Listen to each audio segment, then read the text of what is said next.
Welcome back to So You Really Want to Learn Latin, and today we are going to be looking at conditional sentences.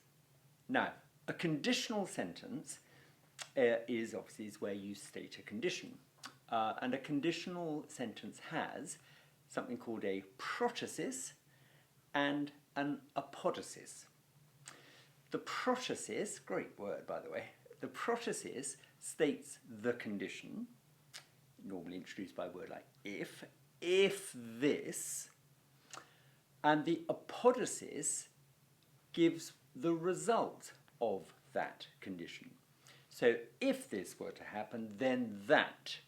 Okay, so that's a protasis and an apodosis. And there are three types of conditional sentence that we need to look at. And these are simple conditions, improbable conditions, and impossible conditions. Okay, and we're going to go through all three types now. Okay, so a simple condition is where you simply state, if something is happening, then something else will happen. Okay, and there's absolutely no suggestion that the thing that you are saying if about is either likely or unlikely. It's just you're stating that if this, then that. And that is a simple condition. Now, an example of that in English would be, if you are well, that makes me happy. Okay, so if you are well, I don't know if you are or not, but if you are, then I am happy. Okay, and in Latin, when you do a simple condition like that, both halves, and I'm going to talk about both halves, by which I mean the protasis, that's the if bit, and the apodosis, that's the result of the if, okay? In a simple condition, both halves use the indicative, okay? So they are simple and they have the indicative in both halves. So if you wanted to say in Latin, if you are well, then I am happy, that would use the indicative in both halves, and you would say something like, si vales laetus sum. If you are well, si vales, that's just the present indicative tense of valeo, meaning I am well, okay? Si vales, if you are well, laetus sum, I am happy. Okay, completely simple. Another example, and actually there's a teaching point involved here. If you say something like, if you come here, you will see him. Okay, again, it's neither probable or improbable, it's just a fact. If you come here, you will see him. In English, that sounds as if we're using the present tense, if you come here. But in Latin, I have mentioned this before, if you will have come here, then you will see him. Okay, so that is how we use the future perfect tense in Latin. It's to talk about something in the future which will have happened. So it hasn't happened yet, but in the future, it needs to have already happened. So if you will have come here, then you will see him. Okay, so that would be si huc veneris. Okay, if you will have come, that's the future perfect tense of venio. Si huc veneris, if you will have come here, huc, hither, you will see him eum videvis. Okay, so those are simple conditions. Now, the second type of condition we're going to look at are called improbable conditions. And these are ones where the protasis, the condition, the if bit, while not impossible, is deemed to be unlikely. And you're trying to express that. Now, in English, we do this using were. We say, if you were to come here, then you would. Okay, we use were and would. So we're not saying that you're not going to.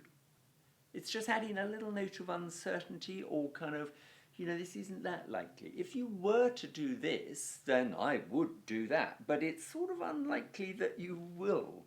Do you see what I'm saying?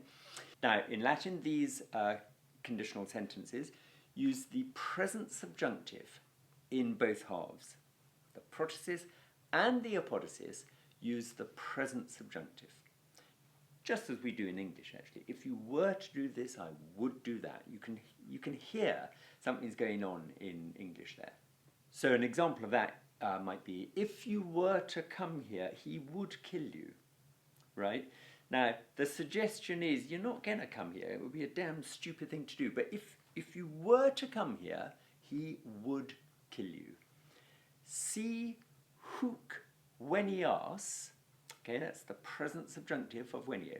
Si huc venias te interficiat. Okay, if you were to come here, he would kill you. Present subjunctive in both halves. And finally, we're going to look at what are called impossible conditions. So these are conditions which simply can't happen, but you still want to be able to express them. Okay, now these can either refer to the present or they can refer to the past. Now, if they refer to the present, okay, an example of this would be something like, if you were here, you would be singing.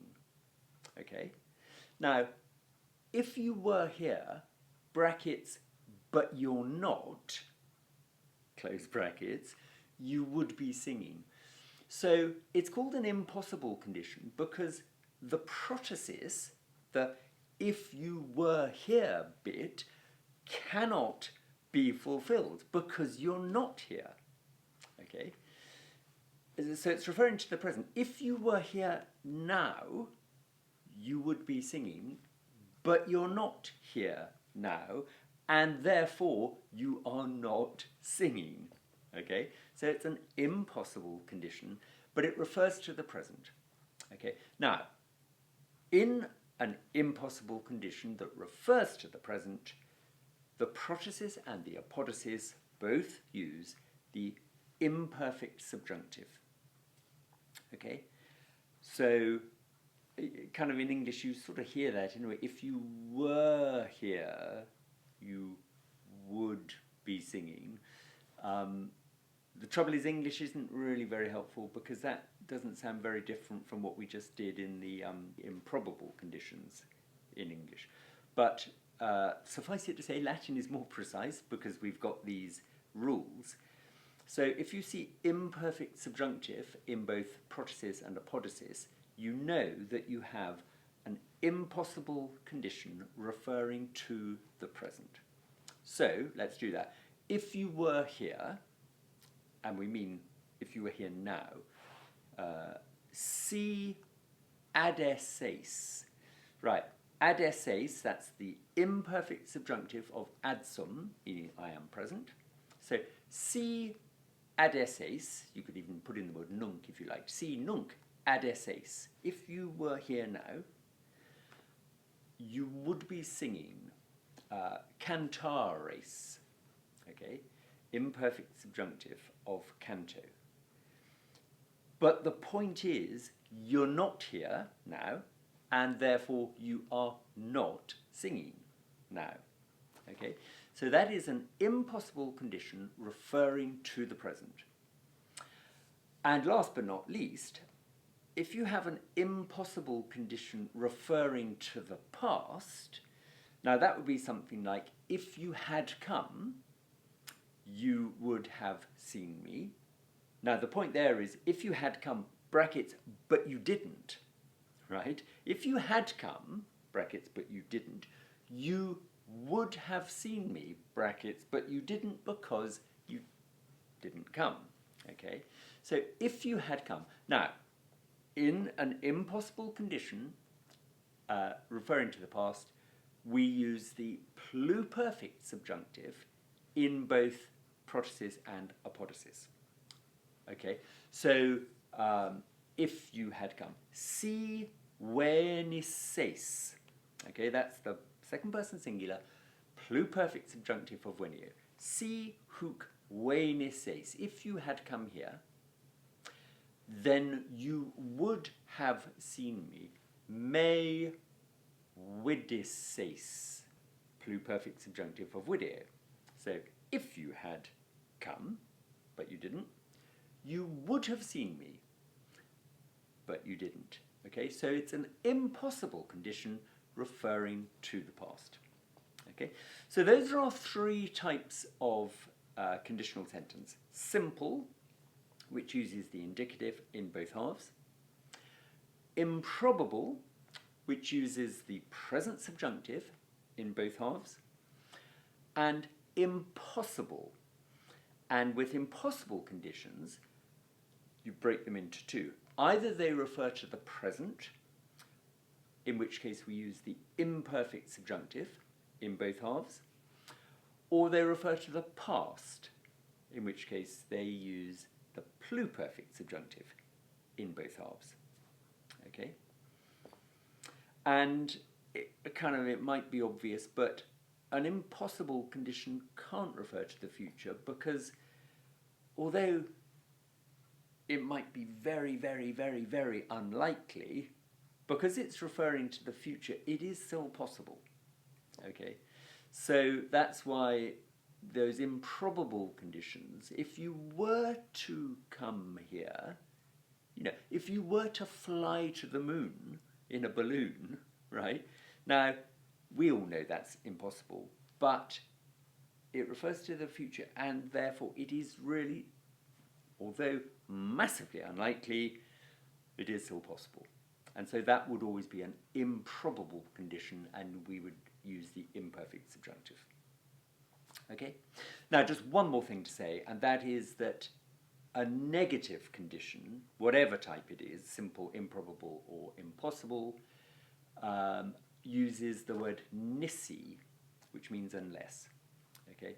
So rather than see and then diddly diddly diddly known, which you might expect, we use the word nisi. So you might have something like if we are not fighting, we are sleeping. The Latin for if we are not fighting would be nisi pugnamus, right? Unless we are fighting, and that follows through into all the types of conditional sentence.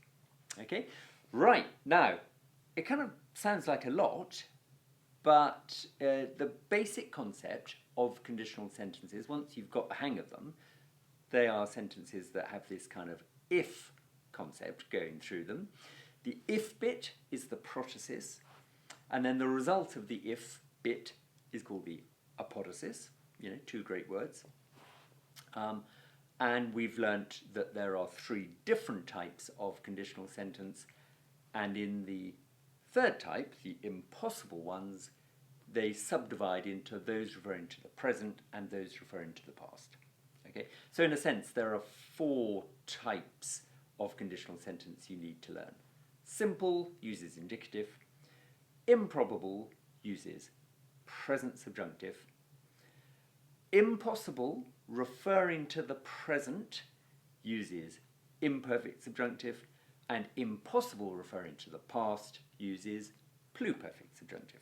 Okay, that's all there is to it. Okay, right, a little bit of practice. So we have, we'll do some Latin into English first.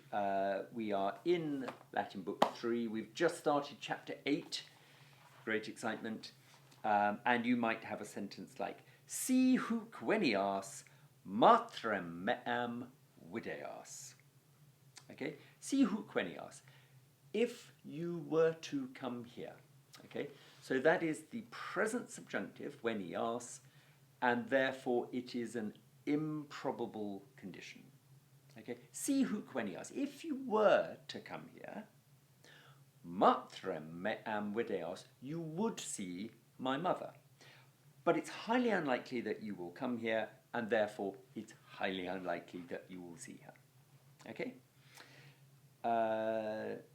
Right, second one, number 2.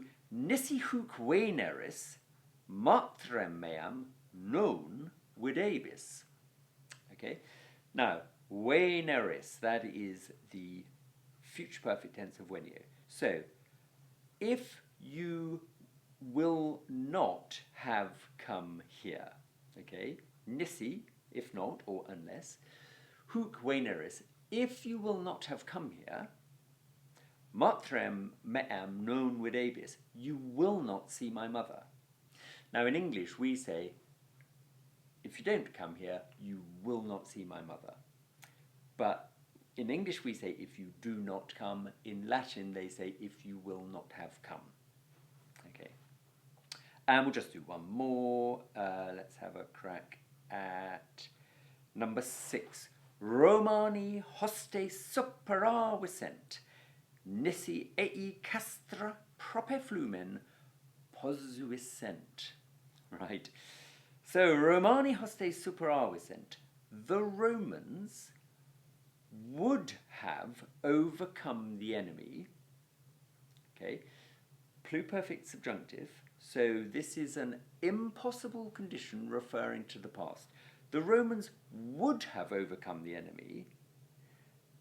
Nisi ei castra prope flumen posuiscent, unless they had pitched their camp near the river. In other words, if they had not pitched their camp near the river. So the Romans would have overcome the enemy if they hadn't pitched their camp near the river. And just notice there how, so far I've always talked about conditional sentences as a protasis followed by an apodosis, that if this, then that. But of course you can flip them and say, this would have happened if such and such had happened, or this would have happened if such and such had not happened. You can swap your protasis and apodosis around. Okay, so it's another example of when you're translating Latin, you see some Latin, you see a subjunctive, you think to yourself, oh, hang on, why is that in the subjunctive? And I've said this before, when you see a verb in the subjunctive in Latin, always ask yourself, why is that verb in the subjunctive? There will always be a reason. And in that sentence we've just done, the reason is we are in an impossible condition referring to the past. Okay? Right, and we'll just do a couple going the other way. So if you had to put into Latin something like, number 4, if Marius were living in Rome, his enemies would be afraid. Okay, if Marius were living in Rome, his enemies would be afraid. Now the point here is that Marius is not living at home, but if he were, if Marius were living in Rome, si Marius Romae habitaret, okay, imperfect subjunctive, impossible condition referring to the present. Okay, so si Marius Romae habitaret, inimici timerent. His enemies, inimicus is the Latin for an enemy when it is a private enemy, as opposed to hostes, which is, you know, a kind of public enemy who charge over the hill in armour and so on. So, inimici timerent. His enemies would be afraid. Now, if Marius were living here, but he's not, his enemies would be afraid, but they're not. Okay, so impossible condition referring to the present. So we'll do one, number 5. If we had not defeated them, we should have fled. If we had not defeated them, we should have fled. Now, if we had not defeated them, brackets, but we did. Okay? So it's an impossible condition referring to the past. If we had not defeated them. Now, if not, remember, is nisi. So, nisi eos supera visemus. Okay, if we had not overcome them, we should have fled. Fugisemus, you know, fugio to flee. We would have fled, we should have fled. Pluperfect subjunctive in both halves, means it is an impossible condition referring to the past. Okay, right, so that's all there is to it. Next time I will just mention a little extra thing, which is where you get a mixed condition, which is where the protasis is one type of condition and the apodosis is another. It's just a little detail that we can ignore about for now. So do go over the exercises in the book. Do subscribe to this channel if you haven't already for updates, and I will see you back here very soon.